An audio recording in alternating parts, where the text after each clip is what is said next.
Ouf, le moment est venu. Je vais répondre à la question que beaucoup d'entre vous se posent. Est-ce qu'un étudiant international peut payer soi-même ses frais de scolarité ici au Canada? Est-ce que c'est possible de payer ses études avec un job étudiant? Ok, on prend un verre d'eau parce que c'est une question qui est tellement importante.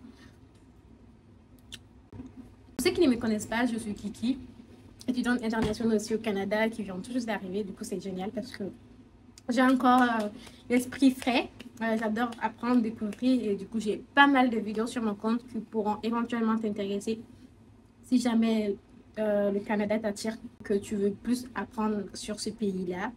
Je t'invite à aller sur mon compte et à aller t'abonner et activer la cloche pour ne rater aucune de mes nouvelles vidéos.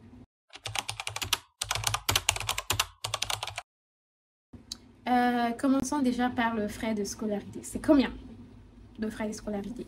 J'ai fait énormément de recherches ici au Canada. Il faut savoir que moi aussi, j'ai été dans ton cas. Et moi aussi, ça m'intéressait. Est-ce que Kiki, une fois arrivé au Canada, tu pourras payer tes études toi-même? Parce que c'est très cher ici. Et je ne voulais pas que devenir un fardeau pour ma mère.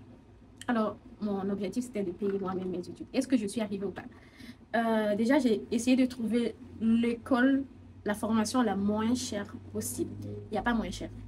Il ne faut jamais dire jamais, mais j'ai fait des recherches avant de dire, ça fait 3 ans que je suis dans la procédure pour le Canada. Et j'ai aussi, d'ailleurs, c'est un sujet qui m'intéresse maintenant. Avant, je ne voyais pas l'importance, mais je pense que c'est important de vous dire comment ça se passe, comment ça se déroule. Que ce soit à l'immigration, que ce soit à la douane, comment ça se passe, tout le processus. Une fois que tu as eu ton visa, qu'est-ce qui se passe après? Une fois que ta demande a été acceptée, qu'est-ce qui se passe après et que tu viens au Canada? Juste que tout le processus entre le jour où tu as eu ta demande et le jour où tu mets les pieds sur le sol canadien. J'ai appris beaucoup de choses, j'ai eu beaucoup de regrets et des choses que j'aurais voulu savoir. Du coup, ça va être sympa de faire une vidéo sur ça, à voir. Si jamais ça intéresse les gens, dites-moi en commentaire. Maintenant, pour vous dire, j'ai fait des recherches dans mon pays pour connaître la formation la moins abordable possible, le plus abordable possible. Une fois arrivée sur le centre, ici aussi, j'ai fait beaucoup de recherches. Je suis allée dans beaucoup d'organismes pour les nouveaux arrivants. Et il y a beaucoup de personnes qui m'ont aidé à faire beaucoup de recherches ensemble. Et nous avons trouvé une collège. Parce qu'il faut savoir déjà, c'est quoi ton programme? Moi, j'ai fait le choix, on ne va pas se mentir ici entre nous.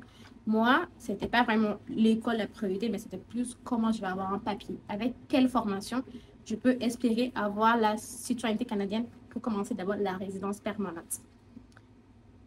Et du coup, on avait une formation, on doit faire, pour ça, je devais faire une formation de 1800 heures.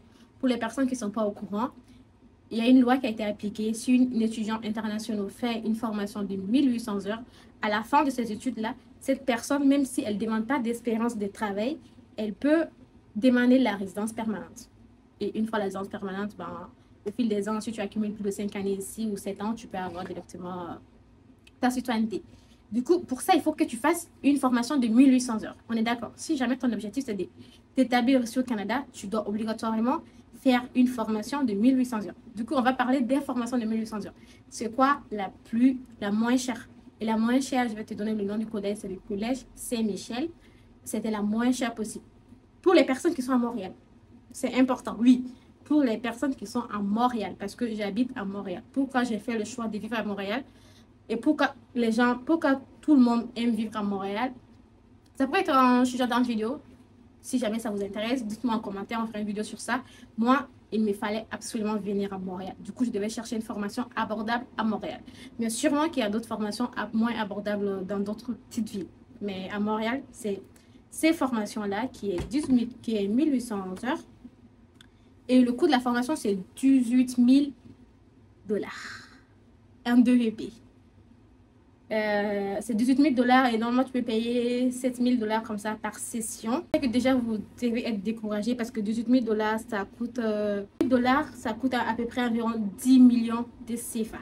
Donc je vois déjà que vous êtes découragé par ça et je comprends. Quand moi je voyais le prix de la formation, ça m'a fait faire des cauchemars. Et c'est excessivement cher et je ne veux pas non plus ajouter une autre couche, mais d'après ce que je sais, les prix vont encore augmenter l'année prochaine. Ouais, je pense qu'on a même fait des marches pour ça. Même moi, j'ai participé à cette marche-là. J'avais filmé, mais je sais pas si j'ai encore les vidéos où les étudiants sont sortis pour marcher, pour dire stop, on ne peut plus payer plus. Mais ils voulaient, pour nous qui sommes déjà inscrites, non, mais pour les personnes nouvellement arrivées qui vont venir l'année prochaine, tous les écoles vont encore plus augmenter financièrement. Du coup, en ce moment, si ça c'était 18 000 dollars, qui fait 10 millions de CFA et que tu peux payer par session, disons 7 000. Et moi, je ne voulais pas payer chaque session parce que je me dis 7 000 dollars chaque session, accumuler ça. Je ne voulais pas accumuler. Du coup, j'ai trouvé un terrain d'entente avec l'école qui était de leur verser 10 000 dollars. Vu que la formation, ça coûte 18 mois, du coup, 1000 dollars chaque mois jusqu'à la fin qui va me coûter les 18 000. Du coup, tu t'as donné 1000 dollars à l'école. Si tu veux savoir combien je gagne déjà, je t'invite à aller regarder cette vidéo-là. Ce n'est pas mon salaire. Tu peux aller regarder ça. Là, vous vous demandez est-ce que c'est possible pour un étudiant international de payer ça? Parce que ce n'est pas que les études. Vous avez le logement, vous avez la nourriture, vous avez le transport.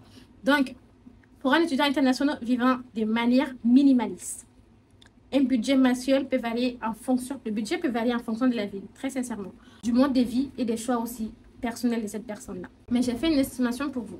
Supposons que tu prends une colocation. Une colocation, si tu as énormément de chance, tu peux avoir 400. Mais vraiment, si tu vis vraiment de façon très, pour ne pas dire très limite, mais vraiment, peut-être tu peux avoir 400 à 700.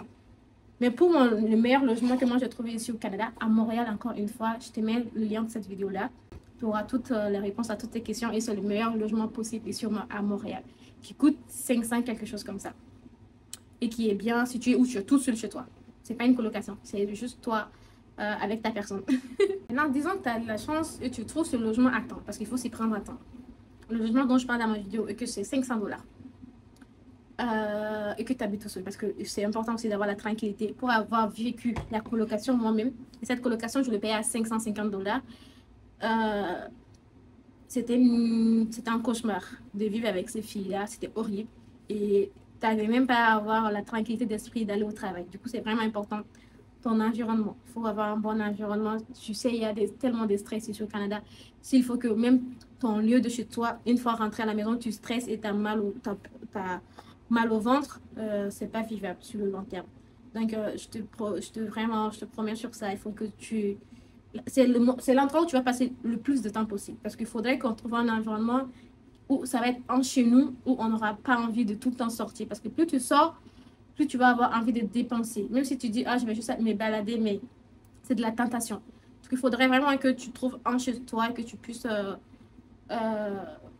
investir sur l'endroit où tu vas dormir. C'est pour ça que moi, j'habite tout seul chez moi et c'est génial.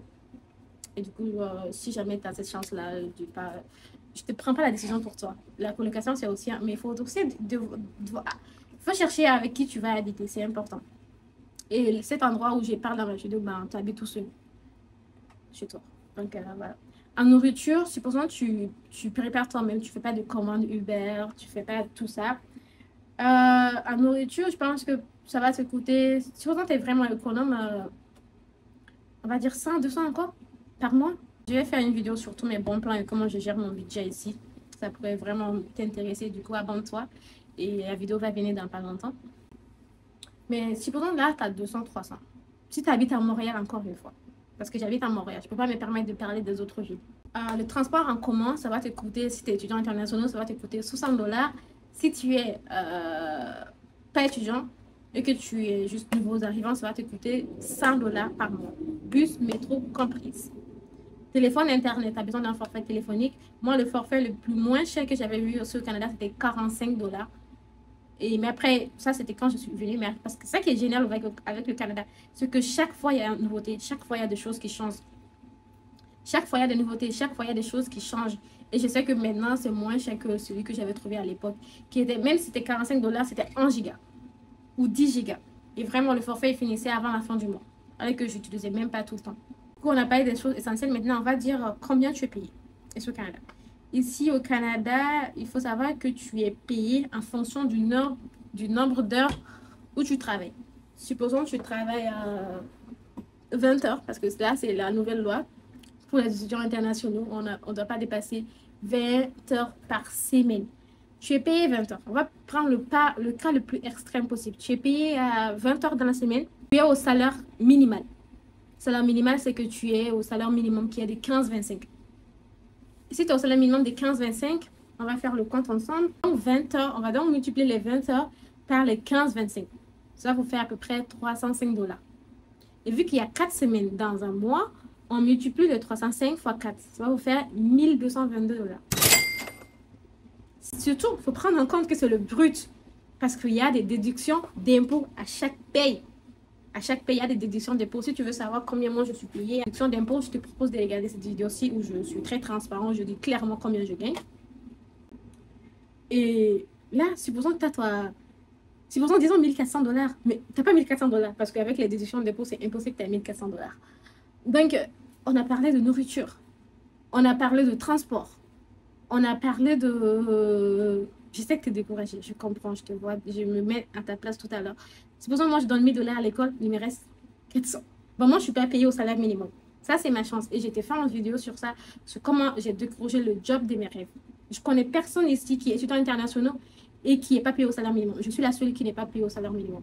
Parce que normalement, quand tu viens ici, que tu es étudiant international, tu as des travails de caissière, des services à la clientèle, où tu passes toute la journée debout, ou serveuse. Bon, serveuse, c'est génial. D'ailleurs, on va en parler. Je pense qu'il y a trois solutions pour ça si tu veux payer tes études. La serveuse, les restaurations. Si tu es serveuse, déjà, le salaire minimum des serveuses, c'est pas 15,25, c'est 14. Ou 15 en truc. C'est quand même moins parce que tu as des pourboires. Et je te mets le lien de cette fille-là qui a fait sa vidéo et qui parle vraiment, elle aussi, elle était très franche. Elle te dit c'est qu'elle gagne. Et moi qui ai payé 22 $ plus qu'elle, elle gagne peut-être 4 fois plus que moi. Parce que les pourboires, c'est vraiment un comportement ici. Même moi qui n'ai pas d'argent, ben, je paye les pourboires parce que tu vis dans un pays, tu dois t'adapter à ces pays-là. Et cette fille, avec son emploi de serveuse, elle peut s'y payer ses études. Elle peut clairement payer les 1000 $ là. Elle peut se le permettre. Et parce qu'elle est serveuse et elle a énormément de pourboires. Et surtout, les pourboires, c'est cash. Ce n'est pas des taxes qui sont déduites. À la fin de la journée, tu as ton cash. Et surtout, tu es payé ici. Il faut savoir qu'ici, il y a des personnes qui sont payées chaque semaine. Il y a des personnes qui sont payées chaque 2 semaines. Mais il y a de ceux qui sont payés chaque semaine. Cette fille, elle est payée chaque semaine, elle est même payée chaque soir. Alors, je te propose d'aller regarder sa vidéo à elle. Ça, c'est une bonne solution qui peut t'intéresser. La deuxième solution, ça va être de travailler dans le noir. Ça veut dire que normalement, on dit étudiant international, tu ne dépasses pas les 20 heures par semaine. Mais il y a des endroits où tu peux aller travailler où ce n'est pas déclaré, où l'État n'est pas au courant que tu travailles. Et vu que l'État n'est pas au courant que tu travailles, ben, tu n'as pas de taxes à payer. Parce que ce n'est pas un travail déclaré. On dit ça, travailler dans le noir. Et généralement, ce travail-là, c'est sûrement de la restauration ou de travail. Je ne connais pas vraiment, je n'ai pas beaucoup d'informations, sinon je pourrais vraiment partager ça parce que j'ai déjà cherché, mais ce n'est pas facile de le trouver. Donc, on a ça, ce travail-là. J'allais te dire encore sur ça. Voilà, j'ai une amie qui a fait ce travail-là et qui n'a pas été payée. Elle venait d'arriver au Canada, elle ne connaissait pas les lois, elle cherchait un travail légal, elle n'a pas trouvé de travail légal. Du coup, elle a trouvé ce travail-là qui était aussi dans la restauration, qui n'était pas déclaré. Bon, elle ne trouvait pas de travail, du coup, elle s'est dit pourquoi pas. Elle fait de mal à personne en vérité. Elle est là, elle veut payer ses factures comme tout le monde. On ne juge pas. Et finalement, elle a passé 2 mois avec cette personne-là ou 3 mois et elle n'a jamais été payée. Je sais qu'on veut se dire, mais comment tu peux passer 3 mois sans être payé, mais alors que tu es censé payer 1 semaine, au bout d'un moment, il faut partir, mais on n'est pas à sa place. On ne sait pas ce que...